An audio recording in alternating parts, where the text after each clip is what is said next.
57 kilometers long, 2.5 kilometers underground. The Gotthard Base Tunnel is the world's longest and deepest rail tunnel, carved straight through the Swiss Alps. It took 17 years to build, cost $12 billion. Moved 28 million tons of rock. That's 5 Great Pyramids of Giza worth of stone. The excavation created 152 kilometers of tunnels when you count both main tubes, access shafts, and emergency passages. But the real question isn't how much they moved, it's how they survived what they found. Let's find out. The Alps don't give up their secrets easily. As Swiss engineers began drilling into the mountain, they discovered a geological nightmare waiting for them. Squeezing rock zones, sections where the mountain literally crushed steel supports like tin cans. The pressure was so intense that tunnel walls would close inward, sometimes by meters, turning months of work into twisted metal. Then there were the extreme conditions. Temperatures reached 45 degrees Celsius deep underground, hot enough to cause heat exhaustion in minutes. Massive water pressure threatened to flood entire sections, with some zones releasing thousands of gallons per minute. Unstable fault zones where the rock shifted without warning, including the treacherous Piora zone that crushed equipment with pressures exceeding 2,000 tons per square meter. Traditional tunnel boring machines, these massive 400-meter-long mechanical beasts weighing 3,000 tons that can chew through solid granite at 40 meters per day, simply couldn't handle it. The rock pressure moved faster than supports could be installed. Steel arches, designed to hold back mountains, began deforming under forces no engineer had calculated.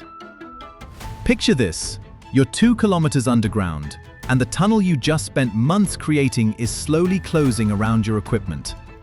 The mountain is literally trying to heal itself, pushing inward with the weight of entire alpine peaks. The crisis reached a breaking point when engineers watched their strongest steel supports bend like paper clips. Tunnel walls that should have remained stable for centuries were moving inward by centimeters each day. This wasn't just an engineering challenge anymore. It was a battle between human ambition and geological forces that had been building for millions of years. The mountain was winning. Swiss engineers realized they were fighting a war they couldn't win with conventional methods. Every technique that had worked in previous tunneling projects was failing. The Gotthard wasn't just deeper than anything attempted before. It was encountering rock conditions that defied every rule in the engineering handbook. Water didn't just seep through cracks. It erupted under pressure, flooding work areas with thousands of gallons per minute. Rock didn't just fracture predictably. It squeezed and shifted, creating instabilities that could collapse entire sections without warning. The project that was supposed to revolutionize European transport was grinding to a halt. Billions of dollars and years of work hung in the balance as the mountain fought back with everything it had. That's when Swiss engineers did something that changed tunneling forever. They created yielding steel arches, a revolutionary support system with joints that could bend without breaking. Each arch weighed 2.5 tons and featured sliding connections that absorbed mountain pressure through controlled deformation. Unlike rigid steel supports that either held or collapsed, these arches moved with the mountain's pressure, giving just enough to prevent catastrophic failure while maintaining structural integrity. The joints could compress up to 60 centimeters without the entire support system collapsing. As the mountain squeezed, the arches would deform in a controlled way, absorbing the pressure instead of fighting it. It was like teaching the tunnel to breathe with the mountain. But predicting where these pressure zones would occur required seeing through solid rock up to 300 meters ahead. Swiss engineers adapted seismic prediction technology originally developed for earthquake detection, using explosive charges as small as 100 grams to generate shock waves. They detonated small explosive charges and measured how the shock waves traveled through different rock formations. Dense granite reflected waves differently than fractured limestone. Water-saturated zones showed distinct signatures. Fault lines created unmistakable patterns. For the first time, engineers could see geological conditions hundreds of meters ahead, preparing for challenges before they became crises. Laser guidance systems ensured millimeter precision across the entire 57-kilometer route. GPS worked for surface mapping, but deep underground, tunnel boring machines relied on laser theodolites attached to tunnel walls. These fired beams at targets on the machine's front, providing constant directional feedback. The precision was staggering. After 17 years of construction from multiple entry points, the two halves of the tunnel met with only 8 centimeters of horizontal error and 1 centimeter vertical error. That's like threading a needle from 30 miles away. The project required multiple excavation methods. Giant tunnel boring machines handled stable rock sections, advancing up to 40 meters per day.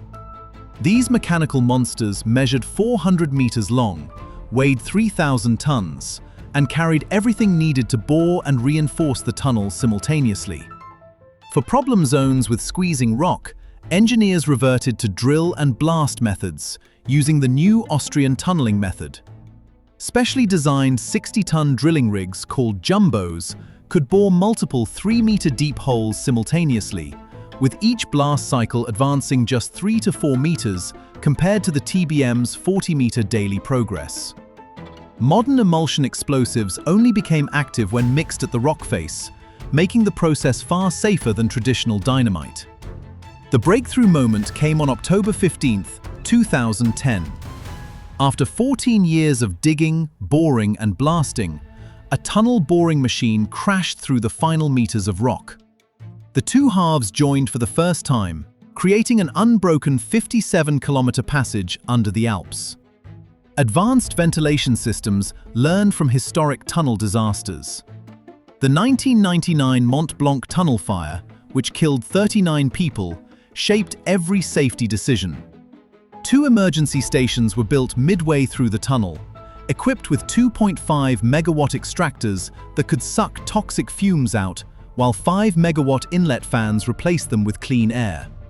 The ventilation system could move 250 cubic meters of air per second at each portal. If a train caught fire, passengers would evacuate through connecting galleries to the unaffected tunnel tube, where rescue trains would retrieve them. The system made the tunnel safer than surface railways. This wasn't the first time Swiss engineers had pushed tunneling boundaries. The original Gotthard Railway Tunnel, completed in 1882, pioneered pneumatic drilling and dynamite excavation techniques that revolutionized mining worldwide. The base tunnel built on centuries of innovation. Marc Brunel's tunneling shield, inspired by shipworms boring through timber, made underwater tunneling possible. Alfred Nobel's dynamite replaced dangerous black powder. Laser technology enabled precision guidance impossible just decades earlier. These Gotthard innovations now influence tunneling projects globally. The yielding steel arch system is used in unstable ground conditions worldwide. Seismic prediction techniques help engineers see through solid rock on every continent. Laser guidance ensures precision in projects, from subway systems to water supply tunnels. European trade transformed overnight. The tunnel eliminated the need for millions of trucks to cross alpine passes annually, removing 1.2 million heavy vehicles from mountain roads. Freight trains now carry cargo between northern and southern Europe in 20 minutes instead of hours over treacherous mountain passes. Environmental impact is staggering. 3 million tons less CO2 emissions per year as freight shifts from road to rail. Alpine air quality improved dramatically as truck traffic plummeted. Mountain ecosystems recovered from decades of pollution and noise. The human achievement cannot be overstated. 6,000 workers from dozens of countries spent nearly 2 decades underground.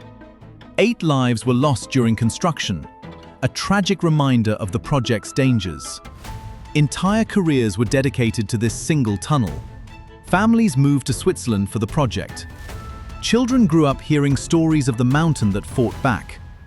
Engineers who started as young graduates retired as world experts in underground construction.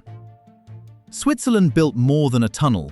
They redefined what's possible underground. Subscribe for more impossible engineering projects that change the world.